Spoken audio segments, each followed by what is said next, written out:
Last summer, I watched a woman at Bristol Airport cry at the gate. Her cabin bag was 2 centimeters too wide for the metal sizer. The staff member was not rude, just matter of fact.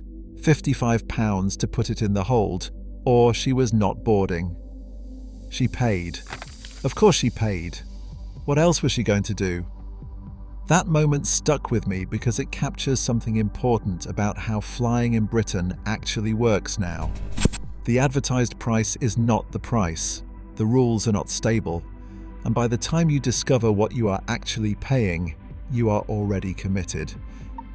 In 1995, a return flight from London to Edinburgh cost around £180. Today, you can find the same route advertised for £19.99. That sounds like progress until you actually try to book it. By the time you have added a carry-on bag, a seat assignment, and the privilege of not being in a middle seat at the back next to the toilets, that £19.99 flight has somehow become £87. And if you want to check a bag, you are looking at £130 or more for what was supposed to be a budget trip. Here's what I find fascinating. Budget airlines have trained us to feel grateful for paying extra. We've accepted that choosing your own seat is a luxury, that bringing a change of clothes is a premium service, that boarding the plane in an orderly fashion rather than a cattle stampede is worth an additional £6. But how did we get here? Later, I will explain how one airline fought all the way to Italy's highest court to keep charging parents to sit next to their own children. Let's start with something that might surprise you. Budget airlines don't actually make much money from flying you anywhere. Ryanair's annual report for the year ending March 2024 showed that their ancillary revenue, all those extras we complain about, generated €4.3 billion. That's grown to €4.7 billion in their most recent figures. Not from flying planes, from baggage fees, seat selection, priority boarding, and selling you overpriced Pringles at 30,000 feet. To put that in perspective, ancillary charges now account for roughly a third of Ryanair's total revenue. They made €1.92 billion in profit that year, their highest ever. And Ryanair isn't alone.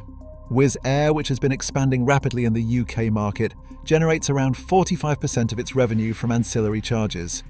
EasyJet is at roughly 39%. When nearly half your income comes from extras rather than the core service, the business model has fundamentally shifted. So when you see a fare of £19.99 advertised, understand what you're actually looking at. That's not the price of your flight. That's the entry fee to start negotiating. The person who invented this model is worth understanding because his philosophy explains everything that has happened since. Michael O'Leary took over Ryanair in 1994, when it was losing money and flying half-empty planes. Within a decade, he had turned it into the largest airline in Europe by passenger numbers. His insight was brutal, but effective. Most people, when booking a flight, look at the headline price first. They compare the number on the screen, not the total cost. If you can advertise a lower number than your competitors, you win the booking, even if the final price ends up similar or higher.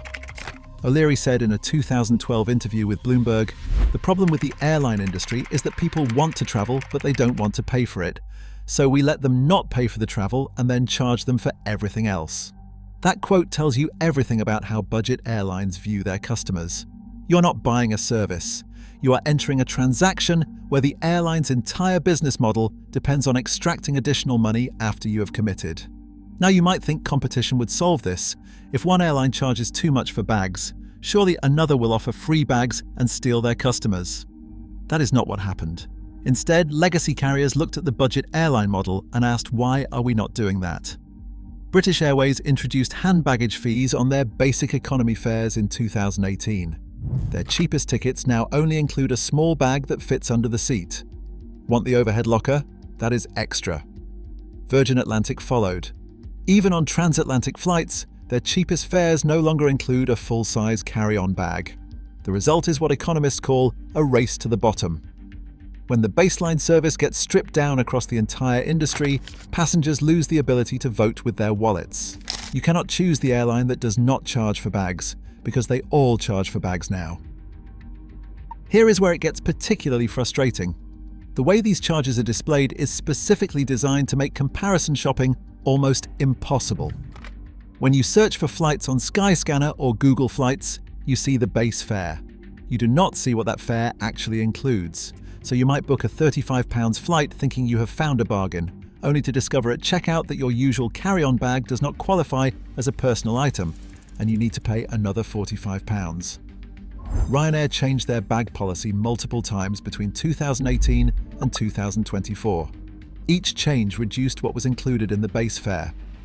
The current policy allows only a small bag that fits under the seat, 40 by 30 by 20 centimeters. That is about the size of a laptop bag or small backpack.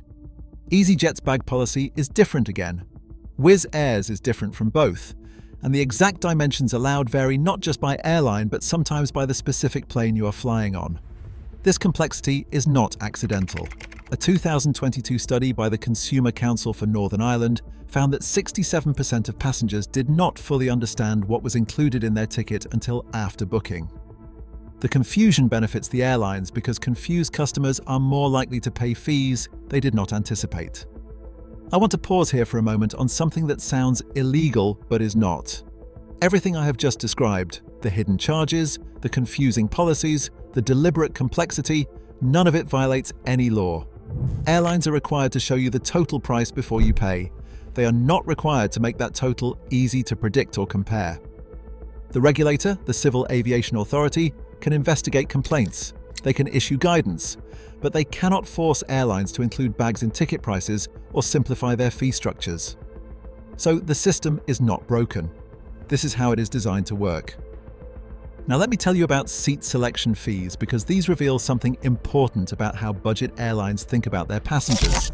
Ryanair charges between £4 and £45 to choose your seat, depending on the route and how desirable the seat is. That is not just about extra revenue, though it certainly generates plenty of that. It is about psychology.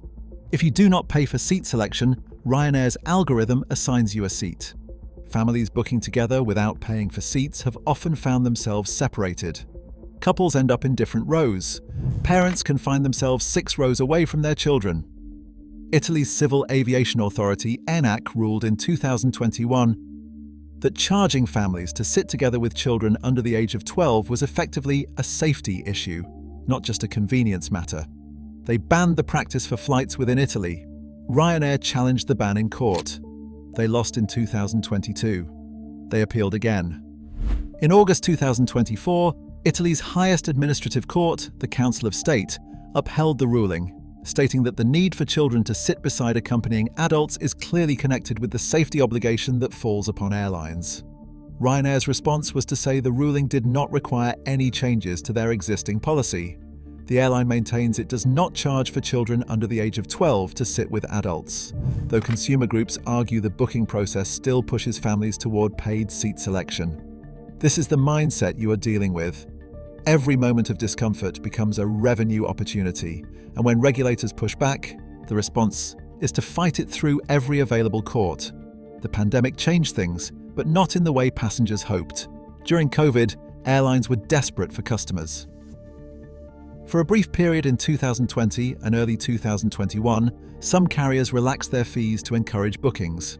That did not last. As travel returned, so did the fees, often higher than before. EasyJet's bag charges increased significantly between 2019 and 2024. Priority boarding fees went up across the industry. Airlines blamed higher fuel costs and airport fees. But here is an interesting detail.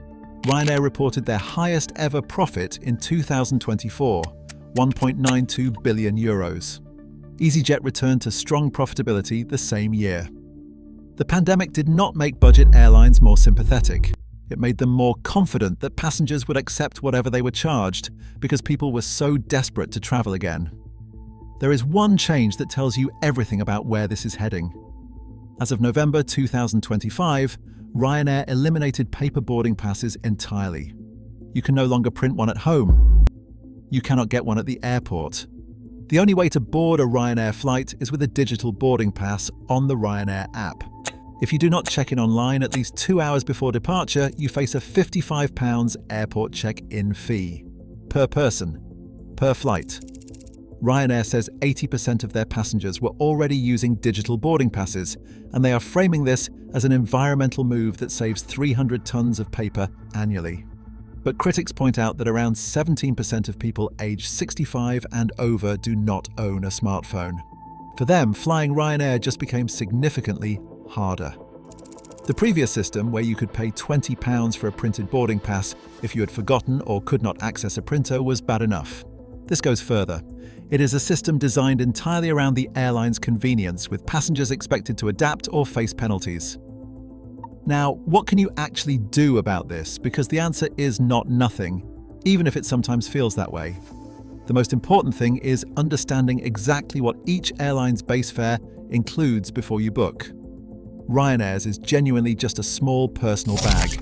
EasyJet's flexi fares include a large cabin bag, and their standard fares do not. British Airways' basic fares are hand baggage only. Weigh your bag before you leave. Every airline has slightly different weight limits, and they do enforce them. A bathroom scale costs £10 and will save you from a £50 overweight fee. Consider the total cost, not the headline price. A £45 flight plus £35 for bags and £8 for seat selection is £88. A £65 flight that includes bags might be cheaper overall. Here is one that genuinely works. Join loyalty programs even if you rarely fly. EasyJet's Flight Club occasionally sends members promotional codes. Ryanair's My Ryanair membership sometimes includes offers on seat selection. And if you are charged a fee you believe is unfair, know your options. The Civil Aviation Authority runs an alternative dispute resolution scheme. Airlines hate dealing with formal complaints because it costs them money to process. A well-documented complaint to the Alternative Dispute Resolution Scheme has a surprisingly high success rate for fees charged without clear prior warning. The future, unfortunately, looks like more of the same. Airlines are increasingly using dynamic pricing for ancillary fees, meaning the cost of that carry-on bag could vary based on demand, your booking history, or how desperate you seem to want that flight. The industry earned roughly £150 billion globally from ancillary charges in 2024, a £32 billion jump from the previous year. That number is not going down. We have reached a point where the advertised price of a flight has almost no relationship to what you will actually pay. And until regulators force airlines to show total costs up front, nothing will change. What I have learned researching this is that budget airlines are not doing anything illegal. They are doing exactly what their business model requires, which is extracting maximum revenue from passengers who have already made the commitment to fly. The cheap flight era did not disappear. It was weaponized. If you've been caught out by fees you didn't expect, I'd genuinely like to know what happened. Drop a comment telling me about your worst budget airline charge. I read every comment on this channel. And if you want to understand more about how travel companies separate you from your money, subscribe. I have more coming. Safe travels. And check those bag dimensions before you get to the airport.